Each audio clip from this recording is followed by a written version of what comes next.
Surrounding our planet is a powerful, dynamic, invisible force. Without it, life on Earth as we know it would not be possible. It is our protective blanket that shields us from the constant bombardment of space weather. This is the magnetosphere, an immense magnetic field that is generated deep within the Earth's interior at its core. It extends out into space, creating a strong protective shield against things such as charged particles zipping out of the sun, called the solar wind. And without this powerful magnetic field, Earth would likely be a barren, cold, dry world. Our red neighbour, Mars, is a good example of what happens when a planet similar to Earth loses its global magnetic field. Our magnetic field is largely generated by an ocean of superheated, swirling liquid iron that makes up the outer core of Earth around 1,800 miles beneath our feet, which is around 2,900 kilometers beneath our feet. Despite being essential to life as we know it, the magnetic field isn't something we can actually see or hear in itself.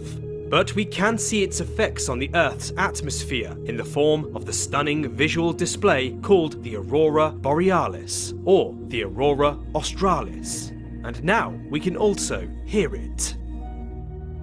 Researchers from the Technical University of Denmark took the magnetic signals, the radio frequencies measured by the European Space Agency's Swarm satellite mission, and converted them into sound. The result is an eerie representation of our planet's rumbling magnetic field and its interaction with a solar storm. The audio clip you're about to experience might sound like the stuff of nightmares, but sit back, relax, and listen to the strange creaking, crackling, and rumbling of our planet's protective shield. This is the sound of the Earth's magnetic field.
What a bizarre sound.